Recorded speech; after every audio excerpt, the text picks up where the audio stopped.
नमस्कार। मैं राकेश परमार। मित्रों, सबसे पहले तो आप सभी को छोटी दीपावली की हार्दिक शुभकामनाएं।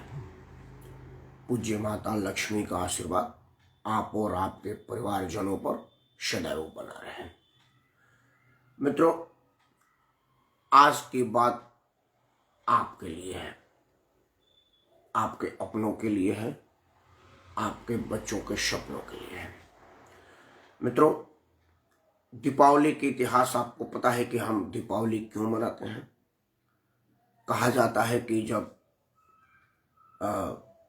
मर्यादा पुरुषोत्तम भगवान राजा राम लंकाधिपति रावण पर विजय प्राप्त करके अपने गांव अयोध्या वापस आए थे, तो नगरवासियों ने उनके आने की खुशियों में अपने घरों में दीपक जलाए थे और उनका स्वागत किया था।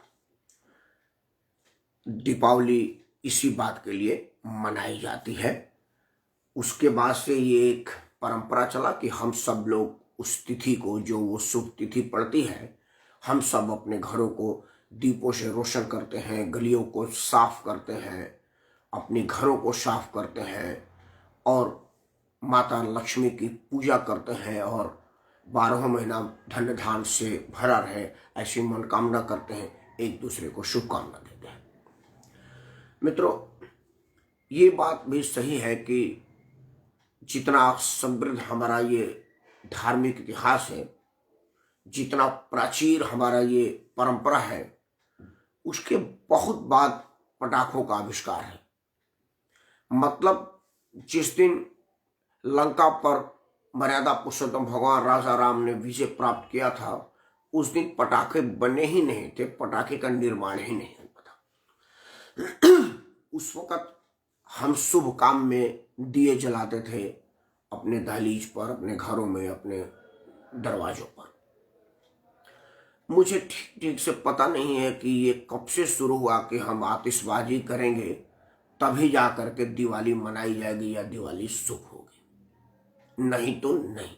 ये कब से जोड़ दिया गया ये मैं नहीं समझता। मुझे जहां तक याद है कि आतिशबाजी की रवायत ना मुस्लिम समाज में होती है, इसकी परंपरा उन लोगों ने आतिशबाजी, क्योंकि आतिशबाजी कोई खुशी व्यक्त करने का ही एकमात्र जरिया हो ऐसा मुझे नहीं लगता। क्योंकि खुशी व्यक्त करने के लिए तो हमारे यहाँ उपहार दिया जाता है, एक दूसरे को आशीर्वाद दी जाती है, शुभकामना दी जाती है। आतिशबाजी कब से शुरू हुआ?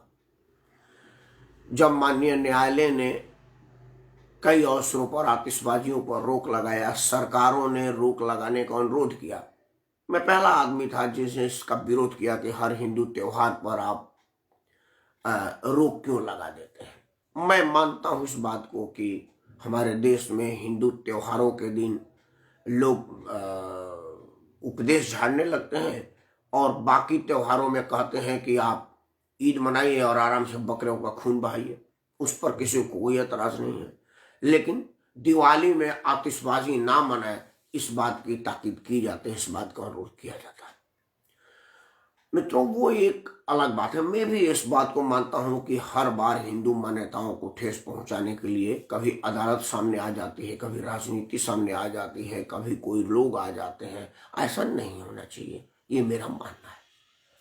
लेकिन आज जो ये हाथ जोड़ करके मैं आपसे अनुरोध कर रहा हूँ, आपसे प्रार्थना कर रहा हूँ, आपसे निवेदन कर रहा हूँ, आपके सामने शीश झुका करके आपसे आग्रह कर रहा हूँ, उसका वजह है आपका स्वास्थ्य। मेरा स्लोगन ही है, मेरा हेडिंग है कि जान है तभी जहान है। मित्रों, आप सब में से अब बहुत लोगों के बात पता नहीं होगा कि अभी जो बात मैं आपसे कर रहा हूँ, इस टाइम कोरोना उस समय से ज्यादा घातक और खतरनाक स्थिति में पहुंच गया है जिस वक्त हमने लॉकडाउन किया था। 20 या 22, मेरे ख्याल से 22 या 23 मार्च को लॉकडाउन हुआ था, वो तिथि मुझे याद नहीं है। लेकिन उस तिथि से लेकर के और आज तक सबसे ज्यादा कोरोना इस टाइम घातक स्थिति में है, बुरी स्थिति में है, खतरनाक स्थिति में है। अभी का जो समय है, लॉकडाउन करने का सबसे आवश्यक समय है, सबसे जरूरी समय है। सरकारों को अभी से लॉकडाउन कर देनी चाहिए। लेकिन मित्रों, हमारी सरकार बिहार में चुनाव लड़ने की परिणाम के मध्यस्थी में है, बंगाल में चुनाव जीतने के तरीकों में है, और विपक्ष वहां कैसे इससे मुकाबला किया जाए इसमें है। मीडिया बिहार में कौन उप मुख्यमंत्री बनेगा ये बताने में है, और बाकी की राजनीति दिखाने में है। कहीं कोई मीडिया में जोर शोर से इस बात की मांग नहीं हो रही है कि डॉक्टरों का कहना है, वैज्ञानिकों का कहना है, स्वास्थ्य सेवा में लगे हुए स्वास्थ्य कर्मियों को कहना है कि हमारा देश एकदम बहुत बुरी स्थिति में है, कोरोना महामारी भयंकर होता जा रहा है। दूसरा, हम सब लोगों का स्वभाव, मैं एक बार विनम्रता से आपसे क्षमा मांगते हुए आपके स्वभाव को दोष दे रहा हूं। हम सब लोग इतने मिलनसार लोग हैं, इतने निडर लोग हैं कि हम अपना जान की परवाह भी नहीं करते। त्योहार का मौसम है, आप सबके घर में शुभ हो, आपके सबके घर में मंगल हो, ये बात की मनोकामना मैं करता हूं। लेकिन मित्रों, इस शुभ कामनाओं के साथ साथ ये कल्पना भी तो कर सकते हैं कि आपका सिर्फ शुभ शुभ हो, कोई अशुभ ना हो। आप स्वस्थ रहे, आपके घर किसी तरह की बीमारी का प्रवेश ना हो, और खासतौर से आपके लापरवाही से तो बिल्कुल ना हो। आपकी लापरवाही आपको कितनी खतरनाक स्थिति में लेके जा रही है, इस बात की कल्पना आपको नहीं है, इस बात की इल्म आपको नहीं है। ऐसा मैं कहते हुए बिल्कुल झिझक नहीं रहा हूं, आप बुरा ना माने। मित्रों, दीपोत्सव आज एक अयोध्या में हुआ। इसी को दीपोत्सव बोलते, यही हमारी प्राचीन परंपरा है, यही हमारा धरोहर है, यही हमारा संस्कृति है।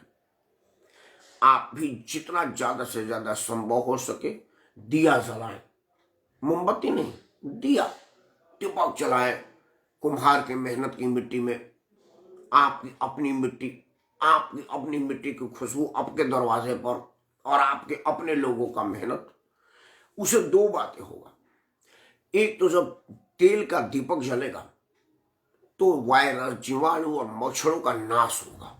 आप लोग देखते होंगे कि दिवाली के बाद ना मच्छर मर जाते थे, क्योंकि हम लोग ना दिवाली के बाद फिर मच्छर नहीं देखते थे। हालांकि आज तक तो बिल्कुल, अब तो समय आ रहे जैसे प्लास्टिक मच्छर हो गए। उसका वजह है कि हम आतिशबाजी इतना ज्यादा कर रहे हैं कि वो और ज्यादा प्रदूषण फैला रहा है। खासतौर से महानगरों में, दिल्ली, मुंबई, कोलकाता, मद्रास, जो ये या और अब तो कई शहर ऐसे हो गए हैं जो महानगर हो गए हैं, पटना है, बनारस है, ऐसे बहुत से कितने शहरों को मैं आपके सामने नाम रखूं। इन शहरों में स्थिति इतनी दुर्भर हो गई है प्रदूषण और आबादी की वजह से कि चलना दुभर है, सांस लेना मुश्किल।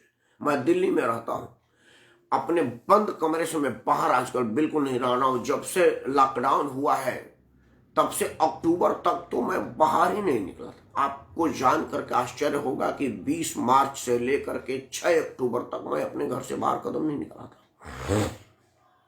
6 अक्टूबर को मुझे देश में कुछ राजनीतिक गतिविधियां तेज हुई, भारतीय जनता पार्टी के कार्य समिति के लोगों का संबोधन वगैरह था। मैं बोला चलो यार आज मिलते हैं, बहुत लोग आ रहे हैं। जब बाहर बहुत लोग निकलने लगे, हमारे कई मित्र लोग, शुभचिंतक लोग, हाँ पशुपालना जी नमस्कार, कहे कि यार सब लोग निकल रहे हैं, तो मैं पूरा एकदम अपने दस्ताना उस्ताना, फेस शील्ड, मास्क, सब लगा करके गया था।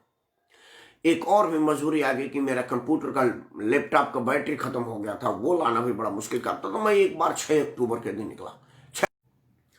मित्रों, आज मैं आपसे बैठा हूं तो 2 लोगों की चिताओं को जला करके आज आया हूं। मैं इसीलिए आज आपसे अनुरोध कर रहा हूं। आपसे अनुरोध करने के पीछे आज का वजह है कि हालांकि एक तो खैर मेरी अपनी बड़ी फुआ थी, उनका तो खैर उम्र हो गया था, वो 100 से ऊपर की थी, उनका तो खैर ईश्वर उनकी आत्मा को शांति प्रदान करे, वो कोरोना से नहीं मरी। बट एक 60 वर्ष की महिला जो हमारे अपने ही बहुत अजीज थी, उनका देहांत हुआ। मैं देखा शमशान पर की जगह नहीं था। मैं स्वयं अपने भुगतभोगी, मैं अपने आंखों से देखा हुआ। मैं शमशान गृह में गया हुआ था यार, शमशान में जगह नहीं है। जलाने वाला बता रहे थे कि क्या कहे जी, और दिनों को अपेक्षा आजकल चिताएं बहुत ज्यादा जल रही हैं। कहाँ के हैं वो, कहाँ के लोग हैं वो? हम ही और आप जैसे लापरवाही से उन लोगों को शमशान भूमि तक जाना पड़ रहा है। आप कृपया आपसे हाथ जोड़ के प्रार्थना है कि आवेश में, इसमें कि अब हम हिंदू हैं और सरकार हमको बैन लगा रही है। पिछले बार मैंने देखा था कि कुछ लोग घड़ी दिखा करके, देखो इतना बजे तक अदालत ने मना किया, और ये घड़ी देखो और ये आतिशबाजी देखो। नहीं। मैंने पिछले बार भी वीडियो लगाया था कि ये हमारी परंपरा नहीं है कि हम घड़ी देख करके अपने अपने अदालतों का अपमान करें, क्योंकि अदालत का अपमान करना हमारा परंपरा कब से हो गया। अपने बड़ों का अपमान करना हमारा परंपरा कब से हो गया। ऐसा तो हमने कभी नहीं किया था, ऐसा क्यों, अब क्यों। मित्रों, आज मैंने और कोई बात नहीं रखा है, आज हमने कुछ नहीं रखा है कि बात छोटा हो, सार्थक हो और आपसे सिर्फ सादर प्रार्थना हो। मित्रों, अगर आप अपने बच्चों का स्वास्थ्य चाहते हैं, अपनी जान चाहते हैं, तो हाथ जोड़ के आपसे प्रार्थना है कि दिवाली में आतिशबाजी ना करें। आप अपने सरकार के भरोसे बिल्कुल ना रहें, क्योंकि सरकार आपके लिए नहीं है।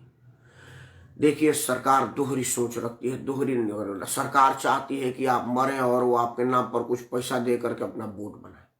सरकार चाहती है कि आप इलाज के अभाव में मरे और मैं एक दूसरे पर इल्जाम लगाऊं।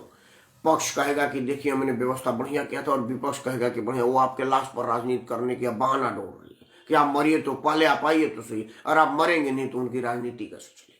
उसका एक बानगी आपको दे रहा है।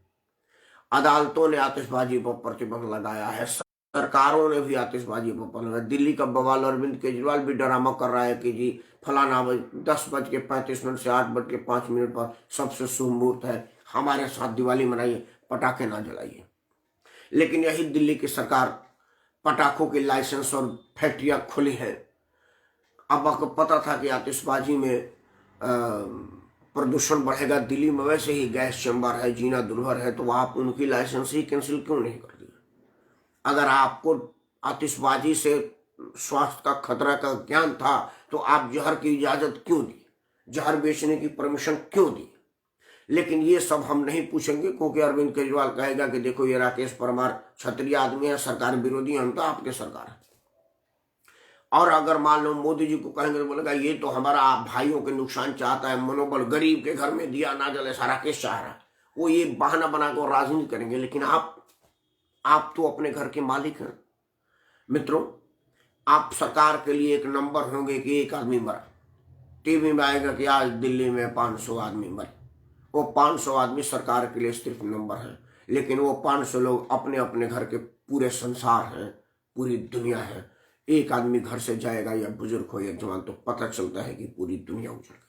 अगर इन अनफॉर्चुनेट, ईश्वर ना करे कि कभी ऐसा हो, अगर उनके घर का मुख्य कमाई वाला आदमी गया तो क्या हुआ।